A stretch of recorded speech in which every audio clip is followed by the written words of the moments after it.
What's up, y'all? I went out and picked me up a little ankle carry revolver, but I think it might be a little too big.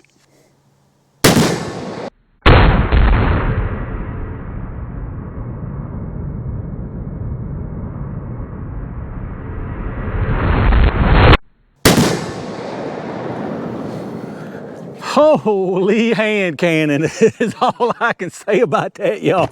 Woo-wee! Let's go over here and check this thing out. All right, y'all, let's take a look at this absolute monster here. So first thing I can tell you before we talk about this much at all is this thing is an absolute handful.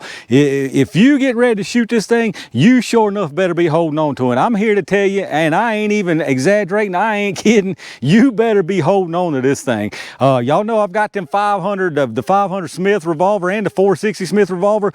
Them things pack a wallop. This thing right here is on a different level, man. I'm just telling you, I don't know what it is.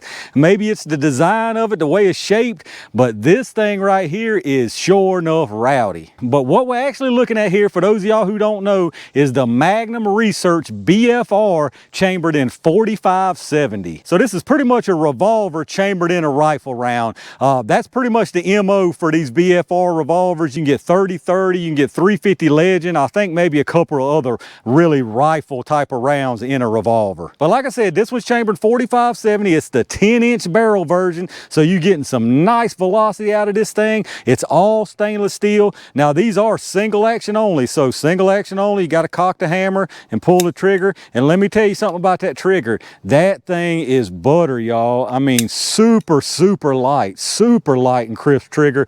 If I was guessing, I forgot to put my trigger gauge on it before I left. I would say 2 pounds, right at 2 pounds, no more than 2 pounds. But just super light, super crisp. Now, something else to note about these Magnum Research BFRs, they are made incredibly well. The fit and finish and just the manufacturing quality on these things are absolutely phenomenal. The lockup on this cylinder, I mean, it is super tight. It's absolutely tight as I don't know what, y'all. There's no forward play, no forward back play, no side to side play.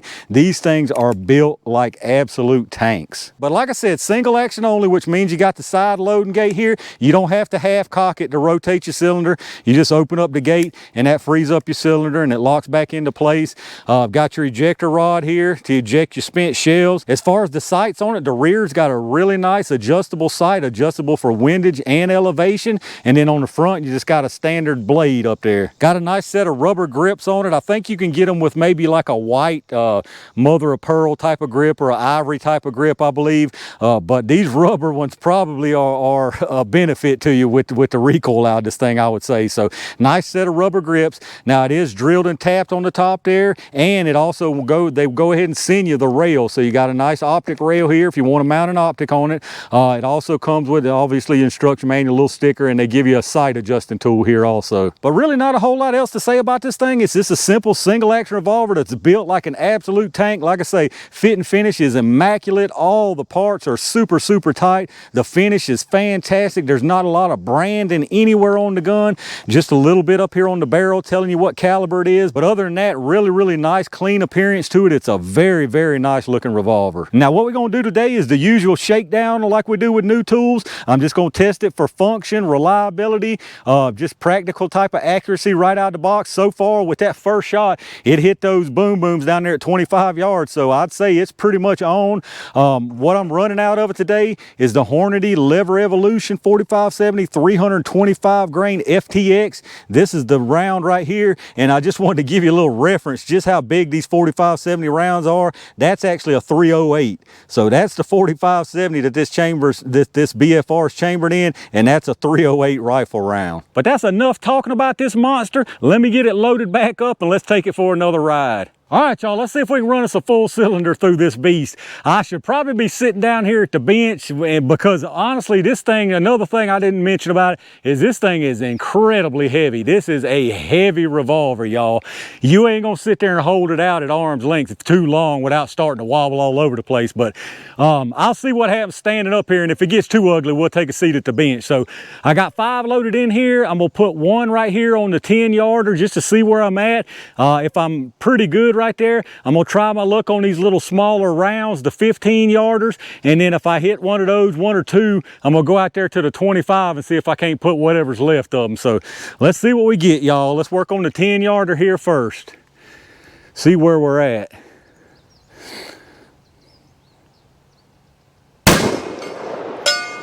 All right, that was right in the center. Let me just tell y'all, man. Let me tell you something. This right here ain't no joke. This thing ain't no joke, y'all. But anyway, right there in the center on that one. Let me try my luck at one of them 15s. I don't know that I'm gonna be able to hit these 15s just because they're smaller, and this thing, like I say, it's incredibly heavy, y'all. Well, let's try it. I think I just missed that. Let me try one more there. I think I'm just over the top of that thing. I ain't trying my luck on that one no more. I'm telling you, I know why I'm missing. I'm coming off target because the thing's so heavy. It's just the way it is. You got 10 inches of steel hanging out there that's not light at all. But let's try one standing at the 25. If I miss this one, I'm gonna sit down and run the last two at the 25. I should be able to get that 25. No, I could feel myself. I could feel the front of that thing drop right before I squeeze. Let me sit down here and let's take them last two shots from the bench. All right, y'all, let's send these last two down there at 25 since I got something to rest it on. I think I might be in better shape now. Good Lord. I'm here to tell y'all, I'm telling you, man, this thing is, I don't even got words. This thing is just brutal, y'all. It's absolutely brutal. I know people are going to ask me about my wrist and my hand and all, and I've mentioned it before. This thing, there's no pain in your wrist at all. And even with those Smith & Wesson X frames that I've got, there's no wrist pain. There's no pain in your palm with those, and there's absolutely no pain in your palm with this either.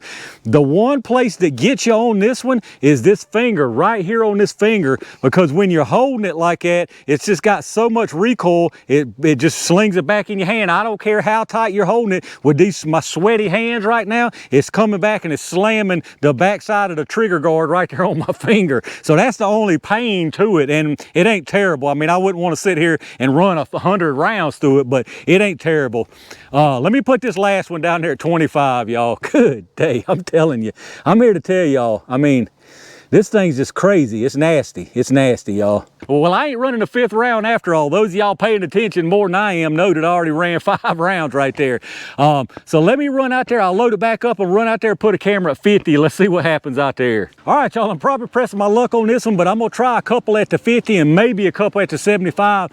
That 25 hit on the very left side. Now, that was possibly me flinching or just pulling off target. So I'm gonna try right in the center on that 50-yarder out there and see what happens. Here we go, y'all.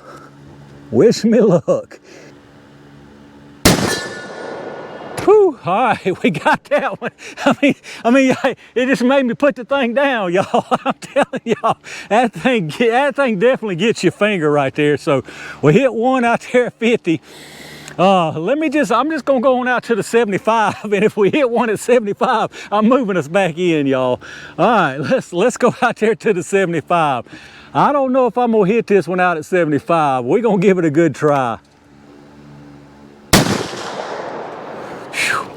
No, I didn't make that one at 75. Let me tell you what, that's definitely starting to hurt my finger. That's definitely starting to hurt. I'm holding it just as tight as I can, but with my sweaty hands, it's sliding on back, and that back of that trigger guard is jamming into my finger. Let me tell you what, I'm done at a distance for today until I come out here where it ain't so hot and sweaty, and I can take a little more time, maybe get some kind of lighter load. I don't know, y'all. Y'all know I ain't no sissy when it comes to recoil, but let me tell you something, this thing has got me wanting to ease off on it. So let me move everything up closer and let's pop a couple of maybe we'll either hit some bottles or some watermelon or something. Let me move us up here closer. All right, y'all, I know if I didn't do this right here, some of y'all would be all over me in the comments. So as you can see, I got the chrono out here, and that don't mean it's jelly time. Don't get crazy just yet. I'm gonna run one round across it just to see what the speeds on these things are. Out of a rifle, the box is saying 2,000 feet per second. So I'm gonna guess 15 to 1,600 out of this. So let's see what we get, y'all. Pray for my finger. Lord have mercy. 1,670 feet per second. 1,670 feet per second out of a revolver firing a 325 grain projectile. That is pure nasty right there. I'll leave the energy on the screen over here too so you can check that out. But this is a monster of a round right here. All right, y'all, I'm gonna make my finger suffer for one more round. We're gonna see if we can slice us another watermelon up on this hot summer day.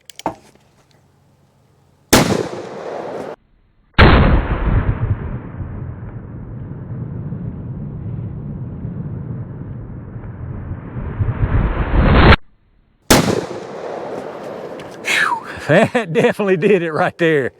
All right, y'all, that is absolutely it for me today with this BFR. There ain't no other way to describe this thing right here besides just absolutely nasty, just filthy nasty, y'all. This thing is an absolute monster. You know, I already mentioned the 500 Magnum, the 460 Magnum, those things are no joke, and they got some recoil. This thing right here is on a whole nother level. By far, this is easily the most violent thing I have ever shot. This thing just packs a huge punch. Just the form factor of it, the 10-inch barrel on it, the weight, just the power, the concussion. I mean, this thing is just, it's on a whole nother level. It's a whole different experience, y'all. It really is. But besides that, it ran absolutely perfect out here. I figured it would. Like I said, this thing is super high quality. You can just tell the fit and finish, the build quality on this thing is just next level. So absolutely no problems. The ejection was smooth as butter. No kind of binding of the cases in here. The cylinder just turns like just butter. No play in it. It locks up super tight. This is a super nice revolver right here. I may end up putting some kind of optic on this thing just to see how far and accurate I can be out there at, say, like 100 yards.